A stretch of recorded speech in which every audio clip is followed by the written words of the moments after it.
the seemingly widening cracks in the government of national unity.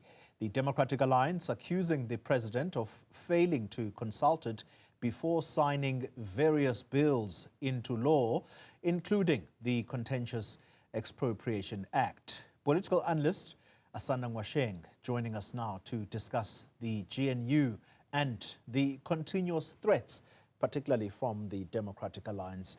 Ms. Ngoasheng, good evening to you and thank you very much for your time. Let's begin with the conversation around yet more unhappiness from the Democratic Alliance. As I look back at some of the ANC partners over time, COSATU time and again would complain that they're not being listened to by the ANC. Does it almost feel the same for the Democratic Alliance that they are becoming that partner? Well, I think it's very interesting what's actually happening, because what we're seeing is the DA in its campaign at election time was campaigning that they are going to stop Bella Bill, that they are going to stop expropriation without compensation, and that they are going to stop, a series of bills and reverse even some laws in South Africa. And what we've seen instead in the GNU is that the ANC has continued to implement its policies as it was planning to. And the DA has been constantly on a back foot trying to explain to its voters why it continues to be in the GNU, despite its inability to deliver a reversal or an end to these bills that it promised people that it would block by virtue if it won the election effectively. And so I think what's interesting is to see, I was listening to the briefing and I was going through some of the comments, particularly from DA supporters, and a lot of them are beginning to ask, what is the point of voting DA if the ANC is going to continue to do what it wants to do? Because the whole point for them as voters of voting the DA was to prevent the ANC from having NHI, from having the Bella Bill, and from having expropriation without compensation. And all three have gone through seemingly without a hitch. And I think, they're learning a very tough lesson about governance. So the DA is governed in the Western Cape and has experience of government in the Western Cape, but they've never governed at a national level. And they are beginning to experience the joys, the pains, and the complications and contradictions of being a national government and being part of government, especially as a political party that's used to being in opposition. And I think they're really struggling with this new position of being almost, like you said, like a coalition. Well, I suppose it is a coalition member, but almost like in the same situation that COSATU and the Communist Party were when the ANC was still in the tripartite alliance government without a GNU. Yeah. Let's then understand what it is that the Democratic Alliance ultimately is going to have to do, because the public opinion against them is that their ministers are going to find it increasingly difficult to explain themselves to their constituency. But at the same time, I'm trying to find the best way to explain this, but at the same time, they're going to find it difficult to leave their cushy jobs. Do you think that they are married to principle, or is it trappings of power now that also are a distraction? It's definitely trappings of power more than anything else, because, we saw that the DA used to be anti-blue lights. They used to be anti-ministers spending X amount of money on cars, and yet here they are having taken on the cars with the blue lights. They could have removed the blue lights to make a political statement, but they didn't. And all they tell us is that they haven't used the lights, which, it's very difficult to prove if you don't have access to footage of them driving around town. And so they are increasingly beginning to sound like they are liars and are untrustworthy, because everything they've said they would do, they haven't managed to do. And unfortunately, they also haven't even managed to do other things that they promised, like introducing new laws or reversing some of the existing laws. Like they said, they wanted to decrease minimum wage. to be a lower number, for instance, and they haven't managed to be able to even start that conversation. And they are really between a rock and a hard place, because you must remember, on the one hand, we have the EFF, the MK, and all the other parties outside of the GNU waiting in the wings and ready to take over should they decide to vacate. And we are in a different place than we were in 2024, just after the election, because Julius Malema is at his weakest, having just lost Floyd Shivambu, having in a way half lost, if you can call what happened with, with the various MPs that have resigned from parliament a half loss. And he is looking for new opportunities, for new ways to prove and show relevance to his voters. So an opportunity to join the GNU is something that perhaps just after 2024, when he was strong, he wouldn't have taken, but now he might be open to conversation. The MK, again, also in a situation where they may not have been interested in a coalition, just after elections, but now they've had so many upheavals and so many issues that certain factions within them may actually push for a coalition. And so the DA voters are going to have to decide, is the threat of an ANC, MK, EFF coalition bigger than them being able to get what they want, which is a reversal of Bella, a reversal of NHI, and a reversal of the expropriation without compensation. And I think, the ANC was very smart in including DA in this government and ensuring that in including them, they put them in these ministries where, these policies were going to come from. We have a DA that doesn't agree with Bella having a minister from the DA signing Bella. We are soon to have a DA Minister of Agriculture who doesn't agree with expropriation without compensation, potentially having to sign, the expropriation without compensation, potentially having to take part in the expropriation of farms from farmers and whatever else it is that will happen as a consequence of this law being put in place. Because you must remember that there are many, restitution issues. There are many pieces of land that have been claimed that are sitting, waiting in limbo because the owners cannot agree with government on what the market price should be. Yeah. And so those negotiations are suddenly going to have to be rethought with this new law in place. And so the DA is really in a rock and a hard place. And they're going to have to work very hard to convince their voters to think about which threat is bigger, the ANC, EFF, and MK triad, or them being able to just continue and hope and pray that the ANC doesn't throw anything even more drastic their way. Two quick questions before I end the conversation, Asanda. The ANC has always been at pains to explain not only to the coalition partners or should I say the GNU partners, but to the public that they are not in a coalition with the Democratic Alliance alone. But here is a scenario that is going to take place tonight if John Steenhuisen's words are anything to go by, and that is that there's a meeting between himself and the president. Now, is the DA receiving special attention above other GNU partners? Because if it were the IFP or let's say the Freedom Front Plus that were really upset, which the Freedom Front Plus is, by the way, over the Expropriation Act, would they get the same kind of attention? And I'm asking you this deliberately because there is what we call the Clearing House Committee that's led by the Deputy President Paul Mashatile, where disagreements over anything in this GNU, that is where they are resolved. Why would the president need to meet the leader of the DA over disagreement relating to a legislation that's been signed?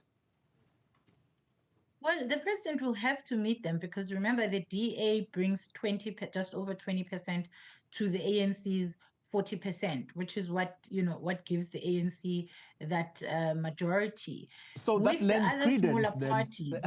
I'm sorry to interrupt you, but that lends credence to suggestions that this is an ANC-DA coalition partnership.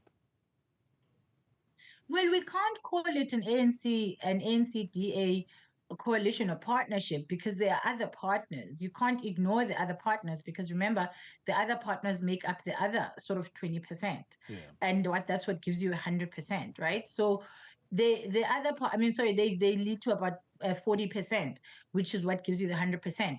So the other coalition partners are critical, but because they are, a variety of different partners with a 1%, a 2%, etc., they are not as powerful in the coalition as the DA is. But the DA itself is not as powerful as it sometimes claims to be because the ANC has 40%. And with 40% in our political system, the ANC could govern, by the way.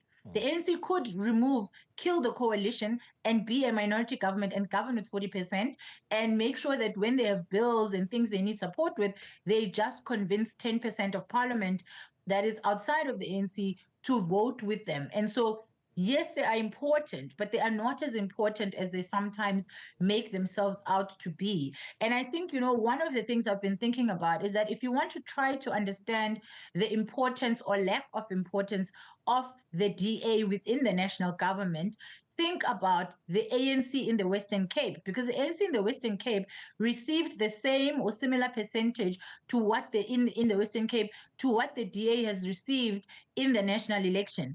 So this means that whatever power the ANC has in the Western Cape is equivalent to the power that the DA has in the national parliament. And so if you look at the Western Cape and you think that the ANC is a non-entity, then you must believe that the DA is a non-entity. If you look at the Western Cape and you believe that the ANC is a big player, then you must believe that the DA is a big player. So this is one of those yes and no situations. And unfortunately, the DA likes to play up its role and play up its influence and power a lot more than it should, because as I've said, they have power. They do represent a chunk of our population, but they are not the majority holders within this agreement. If you buy a house with somebody that has 40% and you have 20% and you've got other people making up the shortfall, you are not at 20%, at just over 20%,